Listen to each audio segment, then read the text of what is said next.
Hello guys, आज मैं आ गया हूँ JEE advanced 2022 paper 2 question number 11 के साथ। तो ये क्वेश्चन हम सॉल्व करते हैं। जेड के ये जो सिंबल है, ये कह रहे हैं कि ये कॉम्प्लेक्स कॉन्जुगेट है इस कॉम्प्लेक्स नंबर जेड का। जेड जो है एक नॉन ज़ीरो कॉम्प्लेक्स नंबर है फॉर विच बोथ रियल और इमेजिनरी पार्ट इंटीजर्स हैं। तो ऐसा मान लेते हैं कि ये जो चीज़ है पूरी, ये एक पी कॉम्प्लेक्स नंबर के बराबर है। ठीक है, तो फिर हम ऐसा करते हैं, इसको हम ऐसे लिख सकते हैं कि I1 plus iota times I2 ये है। ठीक है, तो हम ऐसा कर सकते हैं कि यहाँ पर दोनों साइड हम ऐसा करते हैं कि ये जो z का कॉन्जुगेट है और z है, तो उसको हम कैसे लिख सकते हैं। हम यूलर फॉर्म यूज़ करेंगे r इंटू ई की पावर आयोटा थीटा। तो यहाँ पे बन जाएगा आर स्क्वायर ई की power -2 iota theta plus 1 divided by R square e की पावर 2 आयोटा थीटा। तो यहाँ पे ये ई की पावर तो ऊपर जाकर कॉमन हो जाएगा, तो ई की पावर -2 आयोटा थीटा और मल्टीप्लाई में क्या है R square plus 1 by R square. तो ऐसा करते हैं, दोनों साइड मॉडुलस ले लेते हैं। तो दोनों साइड जब मॉडुलस लोगे तो बन जाएगा I1 square plus I2 square का square root equal to R square plus 1 by R square. ठीक है, यहाँ पर ध्यान रखना जो r है वो मॉडुलस ऑफ z के बराबर है।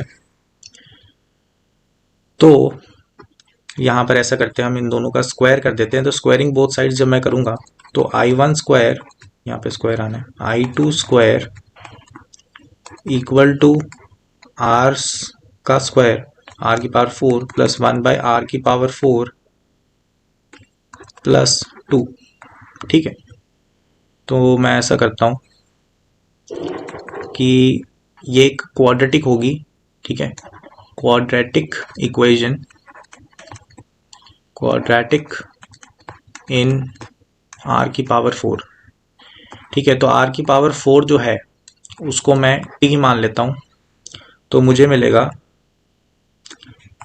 टी स्क्वायर, तो ये वाला टी यहाँ पे मल्टीप्लाई होगा, है ना, एलसीएम लेने के बाद। तो T square plus 1 plus 2t equal to I1 square plus I2 square times T. ठीक है, तो जब मैं इसको ऐसे करूँगा कि t plus T square plus I1, अच्छा वो नेगेटिव में है ना, तो 2 minus I1 square minus I2 square plus 1 equal to 0। ठीक है, तो अब आपको पता है कि t की वैल्यू मुझे निकालनी है ना, ताकि रूट कर सकूं, है ना। देखो, आपको पता है कि t क्या है, मॉडुलस की z की पावर 4 के बराबर है। ठीक है, तो आपको पता है कि मॉडुलस ऑफ z क्या होगा, t की पावर 1/4, है ना। तो बहुत ही सिंपली हम इससे आंसर निकाल सकते हैं, और ऑप्शंस भी 1/4 की टर्म्स में है, तो दिख रहा है कि ये सही स्टेप है। तो क्वाड्रेटिक फॉर्मूला से t किसके बराबर आ जाएगा, I1 square plus I2 square minus 2 plus minus square root of, square root में 2 minus I1 square minus I2 square का स्क्वायर हो जाएगा, और माइनस में 4 टाइम्स AC, तो 4 टाइम्स -1। ठीक है, तो एक क्या चीज़ रहेगी यहाँ पे, डिवाइड में क्या करेंगे हम, 2 टाइम्स A, तो यहाँ पे 1 ही है तो 2 आ जाएगा। अब देखो, आपको ऑप्शंस को देखना है। ठीक है, आपको पता है कि t की पावर 1/4 हमारा 1/4, तो इस पूरे की पावर 1/4 हमारा आंसर होगा, मॉडुलस ऑफ z। अब हमें देखना है कि कौन सा ऑप्शन बन सकता है। ठीक है, पहली बात तो देखो कि हर रूट के साथ प्लस है।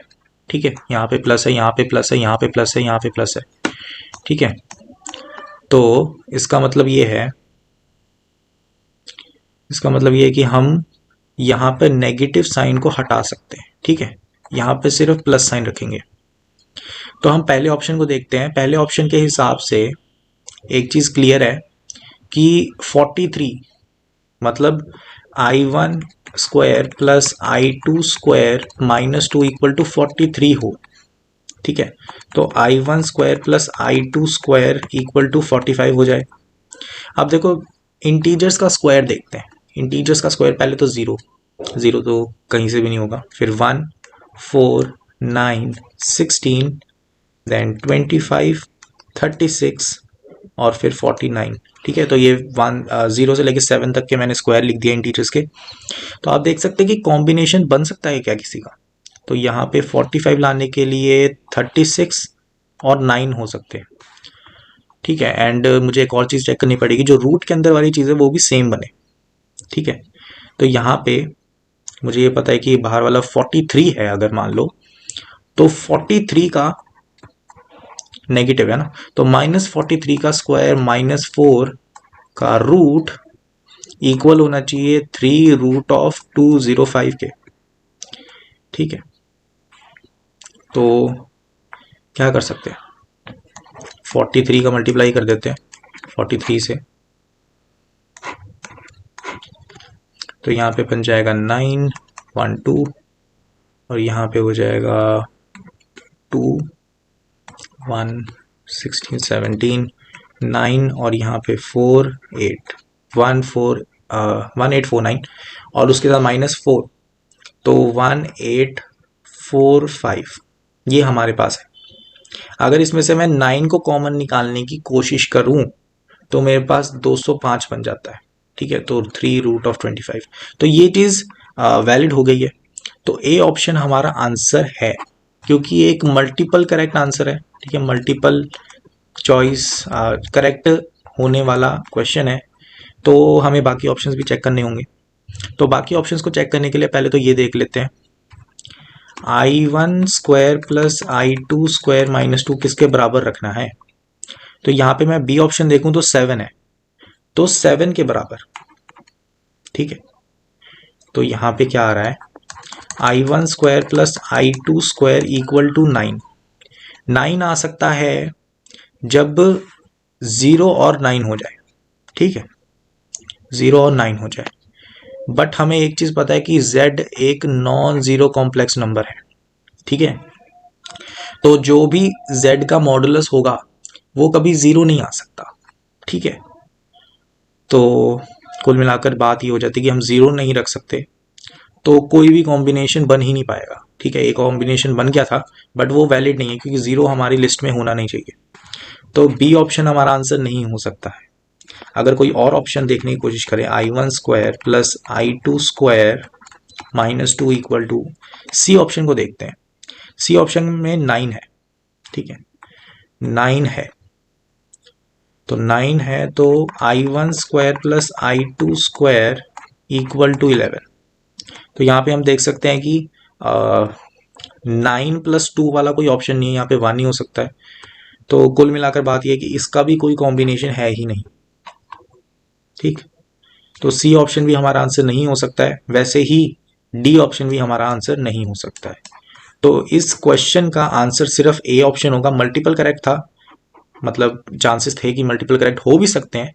ठीक है, इसमें वैसे भी मे बी वाली कंडीशन होती है कि हो भी सकते हैं नहीं भी हो सकते हैं, जैसे ए जार लिखा है। तो इस क्वेश्चन का आंसर ए ऑप्शन बन जाता है।